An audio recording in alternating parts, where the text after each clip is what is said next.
ಸಿದ್ಧಾರೂಢರ ಅನೇಕ ಲೀಲೆಗಳನ್ನು ನಾವು ನೀವುಗಳೆಲ್ಲ ಕೂಡ ಚಿಂತನೆಯನ್ನು ಮಾಡಿದ್ದೇವೆ. ಸಿದ್ಧಾರೂಢರ ಬದುಕು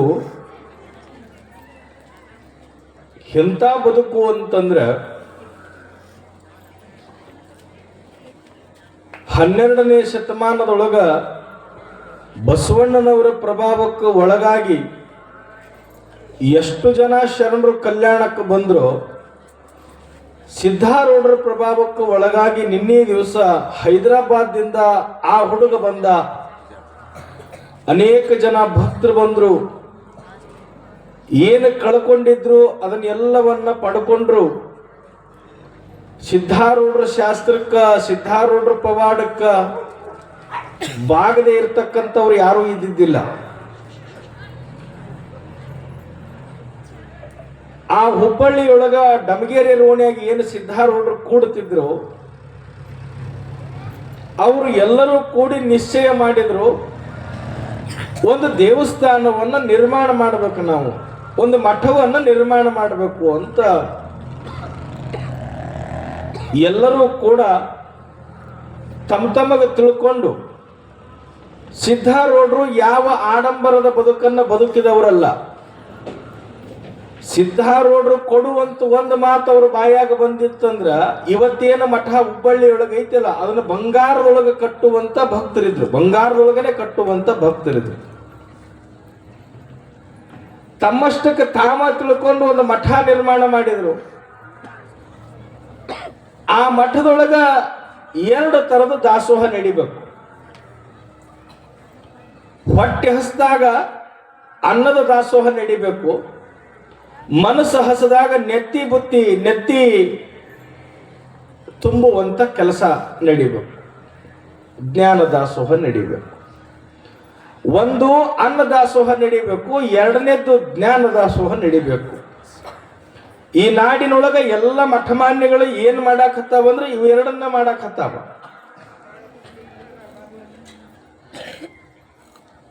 ಸಿದ್ಧಾರೂಢರ ಪ್ರಭಾವ ಎಷ್ಟು ಬೇಗ ಜನಗಳ ಆಕರ್ಷಣೆಗೆ ಬಂದ್ರು ಅಂತಂದ್ರ, ಸುತ್ತಮುತ್ತಾಗಿನ ಹಳ್ಳಿಯಾಗಿನ ಮಂದಿಗೆ ಇವ್ರ ಪ್ರಭಾವ ಗೊತ್ತಾಗ ಚಲೋ ಆಯ್ತು. ಯಾರು ಮಕ್ಕಳಿಲ್ಲ ಅಂತ ಬರ್ತಿದ್ರು, ಯಾರು ದಾರಿದ್ರ್ಯ ಐತಿ ಅಂತ ಬರ್ತಿದ್ರು, ಯಾರಿಗೆ ಮನೆಯಾಗಿ ಏನು ಸಂಕಟ ಐತೆ ಅಂತ ತಿಳ್ಕೊಂಡು ಹಿಂಗೆಲ್ಲ ಜನ ಬರಕ್ ಚಲುವಾಯ್ತು. ಬಂದವರಿಗೆಲ್ಲರಿಗೂ ಸಹಿತ ಹರಿಸಿ ಆಶೀರ್ವಾದ ಮಾಡೋ ಕಾಲಕ್ಕ ಕರಾವಳಿ ತೀರಕ್ಕೆ ಕುಮಟ ಅನ್ನುವಂತ ಒಂದು ಪಟ್ಟಣ, ಅದಕ್ಕೆ ಹಿಂದೆ ಕುಮಟೆ ಅಂತ ಕರೀತಿದ್ರು, ಆಡ ಭಾಷೆಯೊಳಗೆ ಸಿಕ್ಕ ಕುಮಟ ಅಂತ ಈಗ ಕರೆಯಾಕತ್ತಾರ. ಸಿರ್ಸಿಯಿಂದ ಉಡುಪಿಗೆ ಹೋಗೋ ದಾರಿಯಾಗ ಮಧ್ಯದೊಳಗೆ ಕರಾವಳಿ ತೀರಕ್ಕೆ ಕುಮಟ ಅನ್ನುವಂತ ಪಟ್ಟಣ ಬರ್ತದೆ. ಆ ಊರೊಳಗ ಬ್ರಾಹ್ಮಣ ಸಮುದಾಯಕ್ಕೆ ಸೇರಿದಂತ ಹರಿಹರ ಅನ್ನುವಂತ ಮನುಷ್ಯ, ಆತನ ಹೆಂಡತಿ ಹೆಸರು ರುಕ್ಮಿಣಿ ಅಂತ ಹೇಳಿ, ದಾಂಪತ್ಯದ ಬದುಕು ಬಹಳ ಅದ್ಭುತವಾಗಿರ್ತಕ್ಕಂಥ ಬದುಕು ಅವ್ರದ್ದು. ಅತ್ಯಂತ ಭಕ್ತಿಯಿಂದ ಬದುಕು ಮಾಡ್ತಿದ್ರು. ಸಂಸಾರವನ್ನ ತಿಳಿದು ಮಾಡಿದ್ರೆ ಬಹಳ ಅದ್ಭುತ. ಆ ಸಂಸಾರದ ಮಧ್ಯದೊಳಗೂ ಸಹಿತ ಆಧ್ಯಾತ್ಮ ಧರ್ಮ ಅನ್ನುವಂಥ ಒಲವನ್ನ ಜೀವನದೊಳಗೆ ಬೆಳೆಸಿಕೊಂಡಿದ್ರು. ದುರಂತ ಏನು ಅಂತಂದ್ರೆ, ಸಿದ್ಧಾರೂಢರ ಬದುಕಿನ್ಯಾಗ ಕಷ್ಟಗಳು ಹೆಂಗ ಗುಳೆ ಹತ್ತಿ ಬಂದು ಅವ್ರ ಬದುಕಿನ್ಯಾಗೂ ಸಹಿತ ಕಷ್ಟಗಳು ಅಂತಕ್ಕಂಥವು ಗುಳೆ ಕಟ್ಕೊಂಡು ಬರಕ್ ಚಾಲು ಮಾಡುದು. ಮನುಷ್ಯನಾದವ ನಿಲ್ಲತಾನ ಅಂತಂದ್ರೆ ಗಾಡಿ ಹತ್ತುತನ ನಿಲ್ಲತಾನ. ಗಾಡಿ ಹತ್ತಿದ ಮ್ಯಾಗ ಏನು ಮಾಡೋದು? ಮಹಾತ್ಮರು ಬೇರೆ, ಲೌಕಿಕರು ಬೇರೆ, ವ್ಯತ್ಯಾಸ ಅದಾವ. ಕಷ್ಟಗಳು ಬಂದು ಬಂದು ಬಂದು ಬಂದು ಬಂದು ಎಲ್ಲಿಗೆ ಬಂದ್ರು ಗಂಡ ಹೆಂಡತಿ ಅಂದ್ರೆ ಇನ್ನೇನು ನಾವು ಇರಬಾರ್ದು, ಪ್ರಾಣನೇ ಕಳ್ಕೋಬೇಕು ಅನ್ನುವಂತ ನಿರ್ಧಾರಕ್ಕೂ ಬಂದಿದ್ರು. ಹೋಗಲಾರದ ಮಠ ಇದ್ದಿದ್ದಿಲ್ಲ, ಹೋಗಲಾರದ ದೇವರು ಇದ್ದಿದ್ದಿಲ್ಲ, ಕೈ ಮುಗಿಲಾರದಂತ ಗುರುಗಳು ಇದ್ದಿದ್ದಿಲ್ಲ. ಯಾರು ಕಾಣ್ತಾರೆ ಎಲ್ಲರಿಗೂ ಕೂಡ ತಲೆ ಬಾಗ್ತಿದ್ರು, ಕೈ ಮುಗಿತಿದ್ರು, ಎಲ್ಲನೂ ಮಾಡ್ತಿದ್ರು. ಕರೆ ಎಂದೂ ಯಾರಿಗೂ ಕೆಟ್ಟದ್ದು ಬಯಸಿದ್ದಿಲ್ಲ, ಯಾರಿಗೂ ಕೆಟ್ಟದ್ದು ಮಾಡಿದ್ದಿಲ್ಲ. ಅಂಥವ್ರ ಬದುಕಿನೊಳಗ ಕಷ್ಟಗಳು ಅಂತಕ್ಕಂಥವು ಗುಳೆ ಕಟ್ಕೊಂಡು ಬಂದ್ಬಿಟ್ಟು ಒಂದ್ರ ಮ್ಯಾಗ ಒಂದು ನೋಡಿ ನೋಡಿ ನೋಡಿ ನೋಡಿ ಸಹಿಸ್ಕೊಂಡು ಓಣ್ಯಾಗಿನವ್ರು ಯಾರೋ ಬಂದು ಹೇಳಿದ್ರು, ಇಷ್ಟೆಲ್ಲ ನೀವು ದೇವ್ರು ಅಂದ್ರಿ, ನಿಮ್ಗೆ ಯಾವ ದೇವ್ರು ನಿಮಗೆ ಕೈ ಹಿಡಿಲಿಲ್ಲ, ಒಂದು ಕೆಲಸ ಮಾಡ್ರಿ, ಇಲ್ಲಿಂದ 40 ಹರದಾರಿ ದೂರದೊಳಗೆ ಹುಬ್ಬಳ್ಳಿ ಅಂತ ಬರ್ತದ. 40 ಹರದಾರಿ ದೂರದೊಳಗೆ ಹುಬ್ಬಳ್ಳಿ ಐತಿ. ಹುಬ್ಬಳ್ಳಿಯಾಗ ಒಬ್ಬ ಅಜ್ಜ ಅದಾನ, ಸಿದ್ಧಾರೂಢ ಅಜ್ಜ ಅಂತ. ಆ ಅಜ್ಜನ ಬಗ್ಗೆ ಬಹಳ ಮಂದಿ ಬಾಯಾಗ ಕೇಳಿವಿ. ಆ ಸಿದ್ಧಾರೂಢರ ಬಗ್ಗೆನೇ ಒಂದು ಚಲೋ ಹಾಡ ಬರೆದ್ರು ಕವಿಗಳು. ಏನು ಬರೆದ್ರು? ಸಿದ್ಧಾರೂಢರ ಅಂಗಾರ ದೇಶಕ್ಕೆಲ್ಲ ಬಂಗಾರ, ಸಿದ್ಧಾರೂಢರ ಜೋಳಿಗೆ ದೇಶಕ್ಕೆಲ್ಲ ಹೋಳಿಗೆ.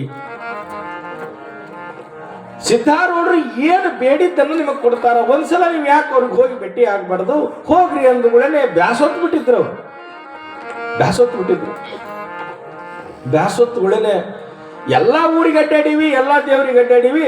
ಅದು ಒಂದು ಗುರುಗಳ ಬಲ್ಲಿ ಅಂತಾರ, ಯಾಕೆ ಬಿಡಬಾರ್ದು, ಹೋಗೇ ಬಿಡೋ ನಡಿ ಅಂತ ತಿಳ್ಕೊಂಡು ಅವತ್ತಿನ ಕಾಲಘಟ್ಟದೊಳಗ ದಾರಿಗಳು ಇಲ್ಲಾರ್ದಂತ ಕಾಲದೊಳಗ, ಬೆಳಕಿಲ್ಲಾರ್ದಂತ ಕಾಲದೊಳಗ ಗಂಡ ಹೆಂಡತಿ ಬುತ್ತಿ ಕಟ್ಕೊಂಡು ಕುಮಟಾದಿಂದ ಹುಬ್ಬಳ್ಳಿ ಕಡೆಗೆ ದಾರಿ ಮಾಡಿ ಹೊಂಟ್ರು.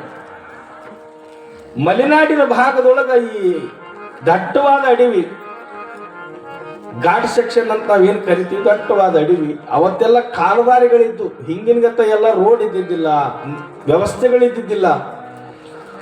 ಕುಮಟಾಲಿಂದ ಹುಬ್ಬಳ್ಳಿ ಕಡೆಗೆ ಯಾತ್ರಾ ನಡೀತವ್ರದು. ಒಂದು ಹಗಲು ಒಂದು ರಾತ್ರಿ ನಡೆದು ಇನ್ನೇನು ಸಿರಿಸಿ ದಾಟಬೇಕು, ಮುಂಡಗೋಡ ಸಮೀಪ ಐತೆ ಅನ್ನೋದಕ್ಕನೆ ಒಂದು ಅಡವಿ ಹತ್ತದ. ಆ ಅಡವಿಯಾಗ ಬಂದ್ರು.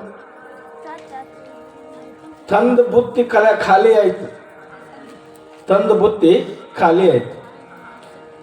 ಆಯ್ತು, ಜೀವನಾನ ಹೊಂಟದ, ಇನ್ನು ಹಸುವಿಗೆ ಯಾಕ ಚಿಂತೆ ಮಾಡೋದು?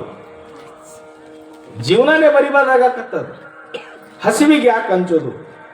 ಯಾವ ಹಸಿವಿ ಏನು ಮಾಡಿತ್ತು, ಯಾವ ದಣಿವಿ ಏನು ಮಾಡಿತ್ತು ಅಂತ ತಿಳ್ಕೊಂಡು ಬಂಡ ಧೈರ್ಯದ ಮೇಲೆ ಆ ಅಡವ್ಯಾಗ ಭಾರವಾದ ಮನಸ್ಸಿನಿಂದ ಹೆಜ್ಜೆ ಇಟ್ಟುಕೊಂತ ಹೊಂಟ್ರು. ನೋಡ್ರಿ, ಆಡು ಭಾಷೆದೊಳಗೆ ಒಂದು ಮಾತು ಹೇಳ್ತೀವಿ ನಾವು, ಟೈಮ್ ಸುಮಾರು ಬಂತು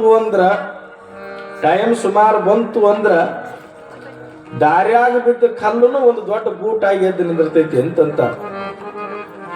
ಕಷ್ಟ ಹಂಗ ಅದೃಷ್ಟ ಬರಾಕತ್ತು ಅಂದ್ರ ಅದು ಹೆಂಗ ಬರ್ತದಂದ್ರ ಗುಳೆ ಕಟ್ಕೊಂಡು ಬಂದ್ಬಿಡ್ತದ. ಗುಳೆ ಕಟ್ಕೊಂಡ ಬರ್ತದ. ಕಷ್ಟ ಬಂದ್ರೂ ಗುಳೆ ಕಟ್ಕೊಂಡ ಬರ್ತದ, ಸುಖ ಬಂತಂದ್ರು ಗುಳೆ ಕಟ್ಕೊಂಡ ಬರ್ತದ. ಆದ್ರೆ ಸುಖ ದುಃಖ ಅನ್ನೋದು, ಸುಖ ಕಷ್ಟ ಅನ್ನೋದು ಎರಡೂ ಕೂಡ ನಿಶ್ಚಿತವಾಗಿರ್ತಕ್ಕಂಥದ್ದಲ್ಲ. ಮಧ್ಯಾಹ್ನದ ಬಿಸಿಲಿದ್ದಂಗೆ ಇವು ಯಾವಾಗ ಹೋಗ್ತಾವ ಅನ್ನೋದು ಗೊತ್ತಿಲ್ಲ, ಯಾವಾಗ ಬರ್ತಾವ ಅನ್ನೋದು ಸಹಿತ ಗೊತ್ತಿಲ್ಲ. ಯಾವಾಗ ಹೋಗ್ತಾವ ಅನ್ನೋದು ಗೊತ್ತಿಲ್ಲ, ಯಾವಾಗ ಬರ್ತಾವ ಅನ್ನೋದು ಗೊತ್ತಿಲ್ಲ. ಬಡತನ ಶ್ರೀಮಂತಿಕೆಗೆ ಮನುಷ್ಯ ಹೆದರಬಾರದು. ಯಾವುದು ಶಾಶ್ವತ ಅಲ್ಲ. ನಿಮಗೊಂದು ಮಾತು ನೆನಪಿರ್ಲಿ, ಮೊದಲನ್ನೊಂದು ಮನಸ್ಸಿನಿಂದ ಇಬ್ರು ಗಂಡ ಹೆಂಡತಿ ಹೊಂಟಿದ್ರು. ಹೋಗೋ ಕಾಲಕ್ಕ ದಾರಿಯೊಳಗೊಂದು ಕೆಟ್ಟ ಪ್ರಾಣಿ, ಕ್ರೂರ ಪ್ರಾಣಿ ಅವ್ರಿಗೆ ಭೇಟಿ ಆಯ್ತು. ಅವ್ರಂದ್ರು, ಸಿದ್ಧಾರೂಢರನ್ನ ನಾವು ಭೇಟಿ ಆಗಂಗಿಲ್ಲ, ಮುಗಿತ್ ನಮ್ಮ ಕಥೆ ಇಲ್ಲಿಗೆ. ದಾರ್ಯಾಗ ಬಂದು ಹುಲಿ ನಿಂತದ, ಆ ಹುಲಿ ಬಿಟ್ರೆ ನಾವು ಸಿದ್ಧಾರೂಢರನ್ನ ನೋಡ್ಬೇಕಲ್ಲ, ಹುಬ್ಬಳ್ಳಿಗೆ ಹೋಗ್ಬೇಕಲ್ಲ, ಇನ್ನೇನು ನಮ್ಮ ಹಣೆ ಬರ್ದಾಗ ಆ ಗುರುಗಳನ್ನ ನೋಡೋದಿಲ್ಲ. ನಾವು ಸಾಯ್ಬೇಕಂತ ತೀರ್ಮಾನ ಮಾಡಿದ್ದೀವಿ, ದೇವ್ರು ಇಲ್ಲೇ ಕೊಟ್ಟಾನ, ಹೋಗ್ಬಿಡೋಣ ಬಾ ಅಂತ ತಿಳ್ಕೊಂಡು. ನೋಡ್ರಿ, ಮನುಷ್ಯನ ಮನಸ್ಥಿತಿಗಳು ಹೆಂಗಿರ್ತಾವ ಅಂತ ಹೇಳ್ತೇನೆ ನಿಮಗೆ ನಾನು. ದುರಂತ ಎಲ್ಲಿಗೆ ಬರಾಕತ್ತದ ಅಂತ ಹೇಳ್ತೇನೆ ನಿಮಗ. ಮನುಷ್ಯಾಗ ಮನಸ್ಸು ಭಾರ ಆಯ್ತು ಅಂದ್ರೆ ಯಾದಕ್ಕೂ ಹೆದರಂಗಿಲ್ಲ ಮನುಷ್ಯ. ಯಾದಕ್ಕೂ ಹೆದರಂಗಿಲ್ಲ, ಎಲ್ಲನೂ ಮಾಡ್ತದ, ಜೀವನೇ ಕಳ್ಕೊತದಂತ. ನಿಮಗೊಂದು ದುರಂತ ಹೇಳ್ತೀನಿ ನಾನು, ಬಹಳ ದೂರದ ಮಾತಲ್ಲ. ಇಲ್ಲಿ ನಮ್ಮ ಬಾಗೇವಾಡಿ ತಾಲೂಕಿನಾಗ ಮೊನ್ನೆ ಒಂದು ಹುಡುಗಿ, ಸಣ್ಣ ವಯಸ್ಸಿನ ಹುಡುಗಿ ಹೊಟ್ಟೆ ಉರಿತೈತಿ. ನಿಮ್ಗೆ ಹೇಳ್ತೇನೆ ನಾನು, SLC ಒಳಗೆ ಮಾರ್ಕಸ್ ಬಂದಿಲ್ಲ ಅಂತಾನೆ ಪ್ರಾಣ ಬಿಟ್ಲು. ಒಂದು ಮಾತು ವಿಚಾರ ಹೇಳ್ತೀನಿ ನಿಮಗ, ಜೀವ ಕೊಡುದು ಮಾರ್ಕಸ್ ಬಂದಿಲ್ಲ ಅಂತ ಜೀವ ಕಳ್ಕೊಂಡ್ರ ಹಡದ ತಂದೆ ತಾಯಿ ಗತಿ ಏನು?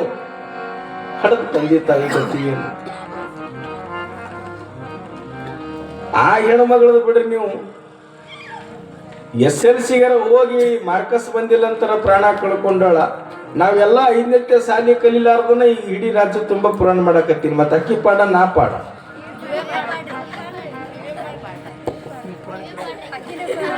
ನೀವು ಸಾಲಿ ಬಿಟ್ಟು ಪುರಾಣ ಹೇಳಕ್ ಚಾಲು ಮಾಡಿಬಿಡ್ರಿ. ಅವಿ ನಿಮಗೆ ಹೇಳ್ತೀನಿ ನಾನು, ಯಾಕೆ ಮಾತು ಹೇಳಿದೆ ನಾನು ಅಂತಂದ್ರ, ಜೀವವನ್ನ ಕಳ್ಕೋಬೇಕು ಅನ್ನುವಂತ ನಿರ್ಧಾರಕ್ಕೆ ಮನುಷ್ಯ ಬಂದ ಅಂದ ಬಳಿಕ ಯಾವ ಭಯಾನೂ ಬರುವುದಿಲ್ಲ, ಬರಬಾರದು. ದೇವರು ಕೊಟ್ಟ ಜೀವವನ್ನ ನಾವೇ ಕಳ್ಕೋಬಾರದು. ಅದಕ್ಕೆ ಮರಣ ಅನ್ನಂಗಿಲ್ಲ, ದುರಂತ ಅಂತಾರ. ಅದಕ್ಕೆ ದುರಂತ ಅಂತ. ನಾವೇ ಜೀವ ಕಳ್ಕೊಳ್ಳೋದಿದ್ರೆ ಹುಟ್ಟುದ್ಯಾ? ಹುಟ್ಟುನು ನಮ್ಮ ಕೈಯಾಗಿಲ್ಲ, ಸಾವು ಮಾತ್ರ ನಮ್ಮ ಕೈಯಾಗೈತಿ. ನಾವು ಸಾವು ಮಾಡ್ಕೋಬಹುದು, ತರ್ಕೋಬಹುದು, ಆದ್ರೆ ಆ ಸಾವಿಗೆ ಅರ್ಥ ಬರ್ಬೇಕಲ್ಲ. ಬದುಕಿಗೆ ಸತ್ತಿದ್ದಕ್ಕೊಂದು ಅರ್ಥ ಬರ್ಬೇಕು. ಇತಿಹಾಸ ಆಗಬೇಕು, ಸತ್ರ ಇತಿಹಾಸ ಆಗಬೇಕು. ಗಂಡಂದ ಹೋಗ್ಬಿಡುನ್ ಬಾ, ಊರಾಗ ಹೆಂಗು ಎಣ್ಣೆ ಕುಡಿದು ಸಾಯ್ಬೇಕಂತ ಮಾಡಿದ್ವಿ, ಇಲ್ಲಿ ದೇವ್ರ ಕಳಿಸ್ಯಾನ, ಮತ್ತ್ಯಾಕೆ ನಡಿ ಅಂತ ತಿಳ್ಕೊಂಡು ಇಬ್ರು ಗಂಡ ಹೆಂಡತಿ ಗಟ್ಟಿ ಧೈರ್ಯ ಮಾಡಿ 4 ಹೆಜ್ಜೆ ಮುಂದಿಟ್ರು. ಆ ಹುಲಿ ಸಮೀಪಕ್ಕೆ 4 ಹೆಜ್ಜೆ ಮುಂದಿಟ್ರು. ಹಿಡಿದ್ರಾಗ ಒಬ್ಬ ಚಲೋ ಹರಿಯದ ಮನುಷ್ಯ, ಹರಿಯದ ವಯಸ್ಸಿನ ಮನುಷ್ಯ, ತೆಳ್ಳಗ ಸಬೂಳಗ, ಉದ್ದ ಕೈಯ ಉದ್ದ ಕಾಲ, ತೆಲ್ಲಿಗೊಂದು ಟಾವಲ್ ಸುತ್ತಕೊಂಡು ಹರಿಹರ ಹಿಂಗ ಕೈ ಜಗ್ಗಿದಂಗಾತು. ಅವ ಯಾರಂತನ ಗೊತ್ತಿಲ್ಲ ಅವ್ರಿಗೆ. ಕೈ ಜಗ್ಗಿದಂಗಾತು. ಹೊಳ್ಳಿ ನೋಡೋದಕ್ಕನೆ ಚಲೋ ವಯಸ್ಸಿನ ಮನುಷ್ಯ. ನೀ ಯಾರು ಅಂದ್ರೆ ಅವ್ರು ಇಂಥ ದಟ್ಟ ಅಡಿವ್ಯಾಗ ನಮ್ಮಿಬ್ಬರನ್ನು ಬಿಟ್ರೆ ಯಾರು ಇಲ್ಲ, ನೀ ಯಾರು ಅಂತ ಕೇಳಿದ್ರು. ನಾ ಯಾರು ಅನ್ನೋದು ನಿಮಗೆ ಬೇಕಾ ಅಂತ ಕೇಳ್ದವ. ಎಂಥವ್ರದಿರೋ ನೀವು? ದೇವರು ಕೊಟ್ಟ ಪ್ರಾಣವನ್ನ ನೀವೇ ಕಳ್ಕೊಳಕ್ ಹೊಂಟಿರಲ್ಲೋ ಹುಚ್ಚ, ಯಾರ ಬಲ್ಲಿ ಹೊಂಟಿರಿ ನೀವು? ನಾವೆಲ್ಲ ದೊಡ್ಡ ಮಹಾತ್ಮರ ಬಲ್ಲಿ ಹೋಗ್ಬೇಕಂತ ಮಾಡಿದ್ದೀವ್ರಿ, ಮತ್ ಹಣೆ ಬಾರದಾಗ ಹಿಂಗ್ ಬಂದೈತಿ. ಸಿದ್ಧಾರೂಢರು ಭೇಟಿ ಆಗಕ್ ಹೊಂಟಿದ್ದೀವಿ ರೀ. ಆ ಮನುಷ್ಯ ಹೇಳ್ದ, ಚಿಂತೆ ಮಾಡಬೇಡ್ರಿ ತಮ್ಮ, ಈ ಪ್ರಾಣಿ ನಿಮಗೇನೂ ಮಾಡಂಗಿಲ್ಲ, ನಿಮ್ಮನ್ನ ನಾ ರಕ್ಷಣಾ ಮಾಡ್ತೀನಿ ಬರ್ರಿ ಅಂತ ತಿಳ್ಕೊಂಡು ಆ ಗರ್ಜಿಸುವಂತ ಹುಲಿ ಮುಂದೆ ಹಾದು ಹುಲಿ ಮೇಲೆ ತಲೆಯಾಗ ಹಿಂಗ ಕೈಯಾಡಿಸಿ ಒಂದು 10 ಹೆಜ್ಜೆ ಮುಂದಕ್ಕೆ ಬಂದು, ಇನ್ನು ನೀವು ಹೋಗ್ರಿ, ಸುರಕ್ಷಿತವಾಗಿ ಹೋಗ್ರಿ ಅಂತ ಹೇಳಿ ಕಳಿಸ್ದಂಗಾಯ್ತು. ಅವ ಯಾರಂತ ಗೊತ್ತಿಲ್ಲ, ಏನಂತ ಗೊತ್ತಿಲ್ಲ. ಸಿದ್ಧಾರೂಢರನ್ನ ಅವ್ರು ನೋಡಿದ್ದಿಲ್ಲ. ದಾಡ್ಸಿದ ಮ್ಯಾಗ ಮಾತಾಡ್ಕೊಂತ ಹುಬ್ಬಳ್ಳಿಗೆ ಬಂದ್ರು. ಹುಬ್ಬಳ್ಳಿಗೆ ಬಂದು ಸಿದ್ಧಾರೂಢರ ಮಠಕ್ಕೆ ಬಂದ್ರು. ನಿಮಗೆ ಆಶ್ಚರ್ಯ ಹೇಳ್ತೀನಿ, ವೇದಿಕೆ ಮೇಲೆ ಕುಂತು ಶಾಸ್ತ್ರ ಹೇಳಾಕತ್ತಾರ. ಅವ್ರು ಬಂದು ದೂರದ ಮ್ಯಾಗ ನಿಂತಾರ. ಹೆಂಡ್ ತಂದ್ಲು, ರೀ ನಮ್ಮನ್ನ ಅಲ್ಲಿ ಅಡಿವ್ಯಾಗ ಬಂದು ಕರ್ಕೊಂಡು ಬಂದಲ್ಲ ಅಜ್ಜ, ಇಲ್ಲಿ ಕುಂತು ಶಾಸ್ತ್ರ ಹೇಳಾಕತ್ತಾನ ಅಂದ್ಲ. ಅಡಿವ್ಯಾಗ ಹುಲಿಯಿಂದ ರಕ್ಷಣಾ ಮಾಡಿದಂತ ಆ ಮನುಷ್ಯ ಏನದಾನ, ಅವ ಯಾರು ಬೇರೆದವಲ್ಲ, ಶಾಸ್ತ್ರ ಹೇಳಾಕತ್ತಾನಂದ್ರ ಅವ ಸಿದ್ಧಾರೂಢನೇ ಇರ್ಬೇಕಂತೇಳಿ ಅಲ್ಲೇ ಇದ್ದವ್ರಿಗೆ ಕೇಳಿದ್ರು, ಇವ ಯಾರು ಅಂತ ಕೇಳಿದ್ರು. ಅವ್ರಂದ್ರು ಅವ್ರ ಸಿದ್ಧಾರೂಢರು ಅಂತಂದ್ರ ಅವ್ರಿಗೆ ಗೊತ್ತಾಯ್ತು, ನಂಬಿದ ಮನುಷ್ಯನನ್ನ ಕಷ್ಟದೊಳಗೂ ಕೈ ಹಿಡಿದು ಕರ್ಕೊಂಡು ಬಂದಾನಂದ್ರೆ ಇವ ಸಾಮಾನ್ಯದವಲ್ಲ ಅಂತ ತಿಳ್ಕೊಂಡು ಶಾಸ್ತ್ರ ಮುಗಿದ ಮ್ಯಾಗ ಬಂದ್ರು. ನಮಸ್ಕಾರ ಮಾಡಿ ಯಜ್ಜ ಅಂದ್ರು. ನಾವು ಕುಮಟಾದಿಂದ ಬರು ಮುಂದಾಗ ಹುಲಿಯಿಂದ ರಕ್ಷಣಾ ಮಾಡಿ ನಮ್ಮನ್ನ ಪಾರು ಮಾಡಿದಿ, ಇಲ್ಲಿ ಬಂದು ಶಾಸ್ತ್ರ ಹೇಳಾಕತ್ತಿದಿ, ಮುಂದೆ ಬಂದ್ರೆ ನಾವು ಹಿಂದೆ ಎಲ್ಲಿ ಹೋದೆ ಅನ್ನೋದು ಗೊತ್ತಾಗ್ಲಿಲ್ಲ. ಹೆಂಗ ಬಂದಿ ಅಂತಂದ್ರೆ ಕುಂತವ್ರಂತಾರ, ಇಲ್ಲಿ ಬಿಟ್ಟವ್ರು ಎಲ್ಲಿ ಹೋಗೇ ಇಲ್ಲ. ಸಿದ್ಧಾರೂಢರು ಇಲ್ಲೇ ಕುಂತಾರ, ಎಲ್ಲಿ ಹೋಗ್ಯಾರ ಅವರು? ಏನು ಮಾತಾಡಕತ್ತೀರಿ ಅಂದ್ರೆ ತುಂಬಿದ ಸಭೆಗೆ ಸೋಜಿಗ ಅನಿಸ್ತೈತಿದು. ಅವ್ರಂದ್ರು, ಯಪ್ಪ ನೀ ಸಾಮಾನ್ಯದವಲ್ಲಪ್ಪ, ಮನುಷ್ಯ ರೂಪದ ಮಹದೇವನಿಧಿ ತಂದೆ, ನಿನ್ನ ದರ್ಶನ ಆಗಿದ್ದು ಪೂರ್ವ ಜನ್ಮದ ಸುಕೃತ ಪುಣ್ಯ ಅಂತ ಗಂಡ ಹೆಂಡತಿ ಉದ್ದಕ್ಕೆ ಸಾಷ್ಟಾಂಗ ಹಾಕಿದ್ರು. 5 ದಿವಸ ಸಿದ್ಧಾರೂಢರ ಮಠದಾಗಿರ್ತಾರ. ಸಿದ್ಧಾರೂಢರ ಮಠದಾಗಿದ್ದು 5 ದಿವಸ ಶಾಸ್ತ್ರ ಕೇಳ್ತಾರ. ಕೇಳಿದ ಮ್ಯಾಗ ಸಿದ್ಧಾರೂಢರು ಕರೆದು ಅವ್ರಿಗೇನು ಮಾಡಿದ್ರು ಅಂದ್ರೆ, ಮಠದಾಗ ಬಂದು ದಾಸೋಹಕ್ಕೆ ಬಂದಿರತಕ್ಕಂತ ಒಂದಿಷ್ಟು ಎಣ್ಣಿತ್ತು, ಎಣ್ಣೆ ಕೊಟ್ರು. ನೀವ್ ಏನ್ ಮಾಡ್ರಿ ಅಂತ ಅನ್ಲಿಲ್ಲ. ಇದನ್ನ ತಗೊಂಡು ಏನ್ ಮಾಡ್ರಿ ಅಂತ ಅನ್ಲಿಲ್ಲ. ಕರೆದು ಒಂದಿಟ್ಟು ಒಳ್ಳೆ ಎಣ್ಣೆ ಕೊಟ್ರು. ಇನ್ನು ನೀವು ಕುಮಟಾಕ್ ಹೊರಡ್ರಿ ಅಂದ್ರು. ಅವ್ರಿಗೆ ದಿಗಲ ಬಡದಂಗಾಯ್ತು. ಏನ್ ಕೇಳ್ಬೇಕು, ಏನ್ ಹೇಳ್ಬೇಕು? ಎಣ್ಣೆ ಕೊಟ್ರು, ಇದನ್ನು ತಗೊಂಡು ಮಾಡೋದೇನು ಅಂತ ಚಿಂತೆ ಮಾಡಾಕತ್ರು. ಅದನ್ನು ತಗೊಂಡು ಕುಮಟಾಕ್ ಬಂದ್ರು. ಕುಮಟಾಕ್ ಬಂದು ಆ ಹೆಣ್ಮಗಳೇನಂದ್ಲು, ಅಜ್ಜಾರ್ ಕೊಟ್ಟಾರ ಆಶೀರ್ವಾದ ಅಂತ ಅಡಿಗೆ ಮಾಡಿಬಿಡು ಮುಂದಕ್ಕೆ. ಗಂಡಂದ, ಒಬ್ಬ ಮಹಾತ್ಮ ಏನಾಗ ಕೊಟ್ಟಾನಂತಂದ್ರೆ ಅದ್ರ ಹಿಂದೆ ಭಾಳ ಅರ್ಥ ಇರ್ತೈತೆ. ಎಣ್ಣೆ ಅಡಿಗೆಗೆ ಹಾಕೊಂಡು ಉಂಟ್ರೆ ನಮ್ಮ ಬದುಕು ನಡೆಯಂಗಿಲ್ಲ. ಈ ಎಣ್ಣೆಯೊಳಗ ನಮ್ಮ ಬದುಕು ಕಂಡುಕೋಬೇಕಂತೇಳಿ 2 ದಿವಸ ಕುಂತು ವಿಚಾರ ಮಾಡಿ ಒಬ್ಬರ ಬಲ್ಲಿ ಸಾಲ ತೆಗೆದು ಅವ ವಿಚಾರ ಮಾಡ್ದ. ಸಿದ್ಧಾರೂಢರು ಯಾವಾಗ ಒಳ್ಳೆ ಎಣ್ಣೆ ಕೊಟ್ಟಾರಂದ್ರೆ ನಾವೊಂದು ಒಳ್ಳೆ ಎಣ್ಣೆ ಮಿಲ್ ಮಾಡಿದ್ರತಂತ ಮಿಲ್ ಚಾಲು ಮಾಡ್ದ.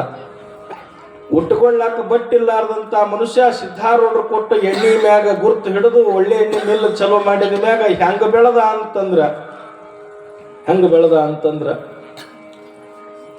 60-70 ಮಂದಿ ಅವನ ಮಿಲ್ಲಿನ್ಯಾಗ ದುಡಿಯಂಗಾದ್ರು, ಅವನ ಕೈಯಾಗ 5-6 ಮಂದಿ ಆಳುಗಳು ಕೆಲಸ ಮಾಡಂಗಾದ್ರು. ಹಂಗ ಬೆಳೆದ. ಆ ಬೆಳೆದ ಬಳಿಕ ಕೃತಜ್ಞತಾ ದೃಷ್ಟಿಯಿಂದ ಬಂದು ಹುಬ್ಬಳ್ಳಿಗೆ ಬಂದು ಅಜ್ಜ ಅವ್ರಿಗೆಲ್ಲ ಕೊಟ್ಟ, ಹಣ ಕೊಡಾಕ ಬಂದ, ಒಂದಿಷ್ಟು ದವಸ ಧಾನ್ಯ ತಂದ. ಸಿದ್ಧಾರೂಢರ ಮುಂದ ಒಂದು ಗೊಬ್ಬರ ಚೀಲದೊಳಗ ಅವತ್ತಿನ ಕಾಲಕ್ಕ ಒಂದು ಗೊಬ್ಬರ ಚೀಲ ರೊಕ್ಕ ತಗೊಂಡು ಬಂದು ಸಿದ್ಧಾರೂಢರ ಮುಂದಿಟ್ಟಂತಾನ, ಅಜ್ಜ ನೀ ಕೊಟ್ಟ ಎಣ್ಣೆ ನನ್ನ ಬದುಕನ್ನ ಬದಲು ಮಾಡೈತಿ, ನೀ ಏನು ನಿನಗೆ ಕೊಟ್ಟರು ಕಡಿಮೆನೆ, ನಾವು ಯಪ್ಪ ಏನು ತಗೋ ಅಂದ್ರು. ಸಿದ್ಧಾರೂಢರು ಅಂದ್ರು, ಈ ಹಣ ತಗೊಂಡ್ ನಾ ಏನು ಮಾಡ್ಲಿ ಅಂದ್ರು. ಹಣ ಬೇಡಪ್ಪ, ದಾಸೋಹಕ್ಕೆ ಧಾನ್ಯ ಏನು ತಂದಿದಿ ಮಠದಾಗ ಮುಟ್ಟಿಸು, ಈ ಹಣ 1 ರೂಪಾಯಿನೂ ನನ್ನ ಮಠದಾಗ ಬೇಡ, ಹೆಂಗ ತಂದಿದಿ ಹಂಗ ಇದನ್ನ ಗಂಟು ಕಟ್ಕೊಂಡು ನಿನ್ನ ಕುದುರೆ ಗಾಡಿಯಾಗಿ ಇಟ್ಕೊಂಡ್ಬಿಡು ಇದನ್ನ ಅಂತ ವಾದಿಸ್ಲಿಲ್ಲ.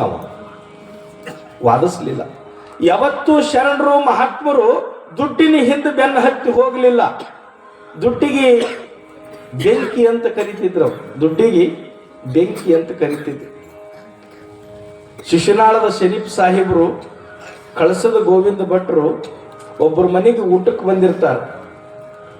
ಊಟಕ್ಕೆ ಬಂದು ಊಟ ಮುಗಿಸ್ಕೊಂಡು ಹೋಗೋ ಮುಂದಾಗ ದಾರ್ಯಾಗ ಒಂದು ಅರ್ಧ ತೊಲಿ ಉಂಗುರ ಬಿದ್ದಿತ್ತು.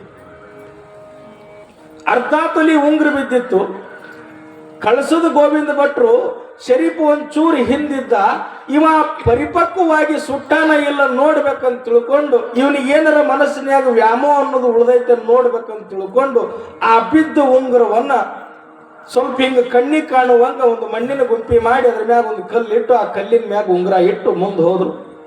ಹಿಂದೆ ಶರೀಫ್ ಬರಾಕತ್ತಿದ್ದ.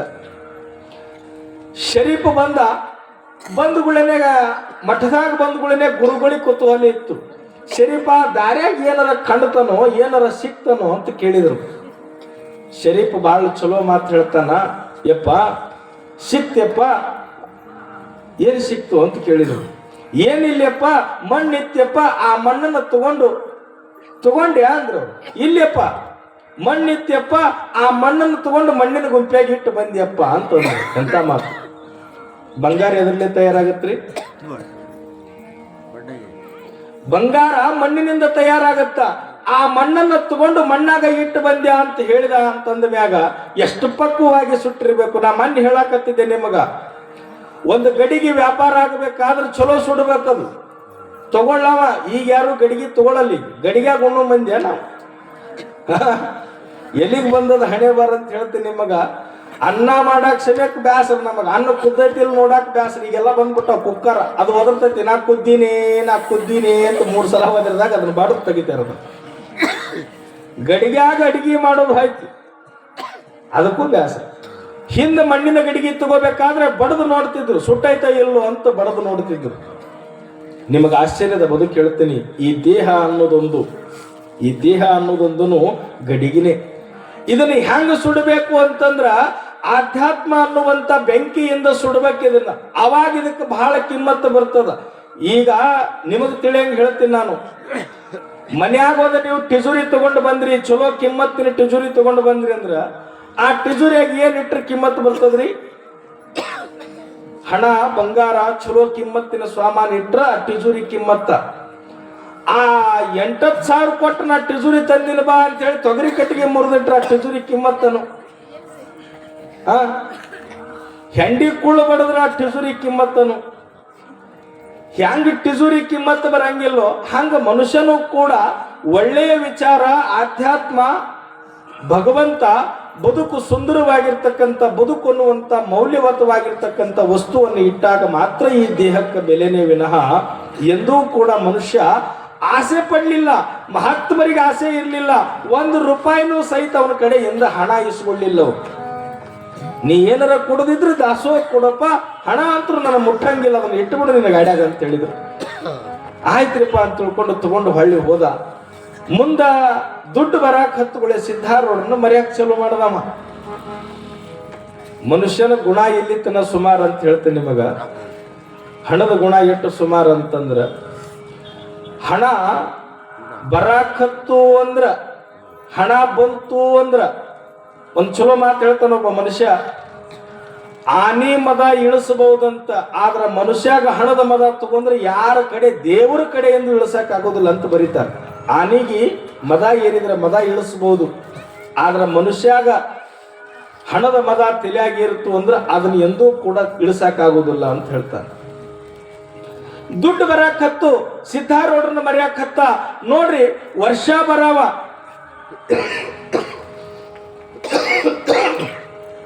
ವರ್ಷ ಬರಾವ ಬರುದು ಬಿಡಾಕತ್ತ.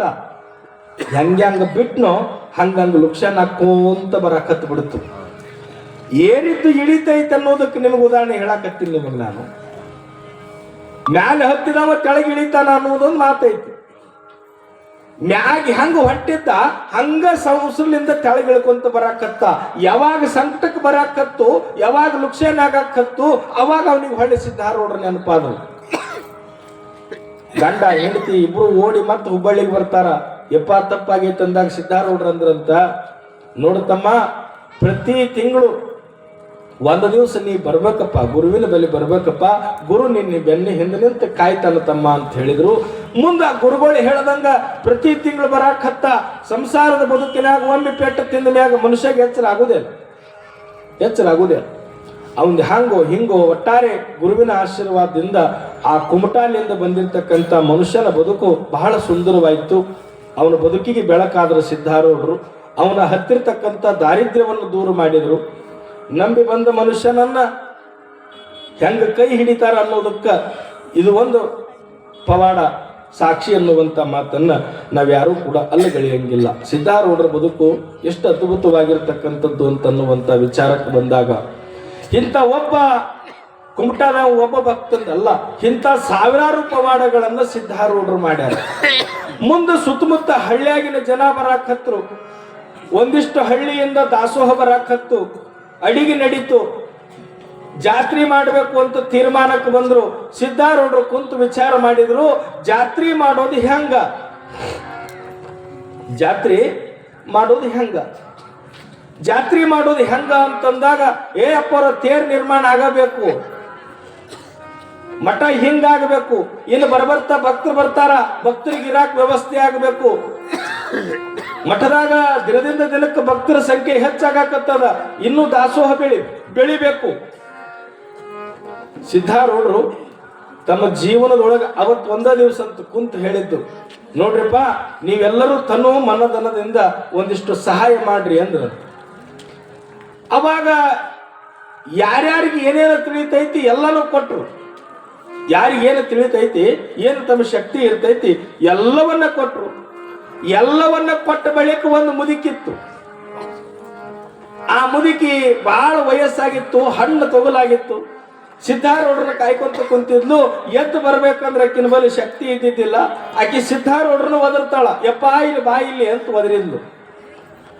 ಸಿದ್ಧಾರೂಢರು ಓಡಿ ಹೋಗಿ ಆಕಿನ ಮುಂದೆ ನಿಂತು ಉಳನೆ ಆ ಮುದುಕಿ ಏನು ಮಾಡ್ತಂತ, ಅವತ್ತಿನ ಕಾಲಕ್ಕೆ 4 25 ಪೈಸೆ ಅದನ್ನ ಕೊಟ್ಟು ಸಿದ್ಧಾರೂಢರ ಕೈಯಾಗ ಕೊಟ್ಟು, ಯಪ್ಪ ನಾಳೆ ನಡಿ ಜಾತ್ರೆಯಾಗ ನಂದು ಒಂದು ಎಳ್ಳು, ನಂದು ಒಂದು ಹನಿ ಬೀಳ್ಬೇಕಪ್ಪ ಅಂದ್ಲು.